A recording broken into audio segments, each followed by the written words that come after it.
Day 22. Day 22 of October. Day 22 of going sober for October. And here I am. Have a glass of water down the hatch. You know, I've never felt so refreshed in all my life. It's beautiful. Now, I thought today I'd address something. You know, I get a lot of questions, get a lot of queries around about this time of year, Halloween, of course, and there's always a lot of confusion. You know, people call me up and they say, Derek, you're famous performing that exorcism once on that butterfly. And I'm like, yes, I did perform an exorcism on a butterfly once. All right, you know, this family in Coventry, you know, you probably heard of the story, you know, the butterfly of Hill Crescent. And, you know, it turns out, you know, the family were having some trouble. They just bought a new butterfly and they were all excited, but the butterfly weren't right. And it, you know, started terrorising them. You know, it'd be like they wake up in the middle of the night and the butterfly would be hovering over their heads. You know, and and the butterfly was acting weird. It was like crawling down the stairs backwards, and you know, it was like climbing up the walls, and you know, it was like spitting at them. It was like regurgitating all this like slime and stuff. And you know, and then it would like cocoon itself overnight, and you know, they're like, well, it cocoons itself, you know, but it's already a butterfly. Why is it putting itself in a cocoon?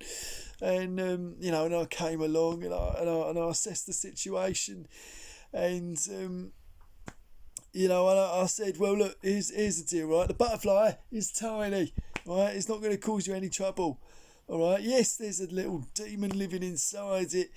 But all you got to do, you know, you just got to get its wings, right? You hold its wings out. Hold its wings out, you know, pin it down to a bit of foam, all right? A bit of foam or, you know, a bit of cardboard, whatever you got lying around, really, you know, and just say, you know, come on, mate, you know, like, let's not have it out right now. Let's, you know, what you got to prove here, mate. You know, and that's what you say to the butterfly. And you know, all right, okay. On that occasion, it didn't work. You know, just sort of laughed and you know, oh, my demon butterfly. And I was like, all right. So what did I picked it up. You know, walked it over to the window, just flicked it out the window. You know, as simple as, and you know, shut the window, shut the shutters.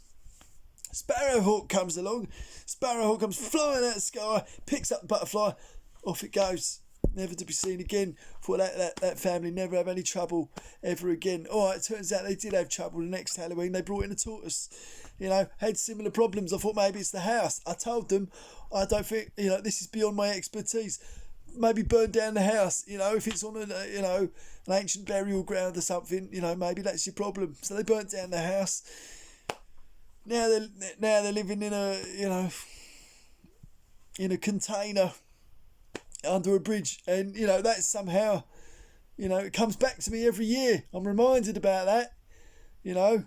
It's like I tried to help them, you know. So every year I get these phone calls. Oh, my butterfly's possessed, and my caterpillar's possessed. That's what gets me, all right, because someone calls me out, all right, middle of the night, 3 a.m. They call me out. My butterfly is possessed. My caterpillar's possessed. All right, I turn up, and 9 out of 10 times, all right, it's just cocooned. It's crystallised. All right, it's very normal for that to happen. It's a cycle of life. Which I tell people all the time. You know, come to my butterfly, my seminars. I'll tell you about this. You know. It's not possessed, right? But that 1 out of 10 times, okay, yes, it is possessed. You know, yes, it is crawling up the walls. Yes, you know, it is making blood come out of the fish tank. You know, why is that butterfly in the fish tank in the first place? What's it doing swimming around, just doing lengths? That's not right. It's fashioned itself a pair of Speedos, all right, out of dog hair. That's not right. And if you do see your butterfly doing that, by all means, let me know.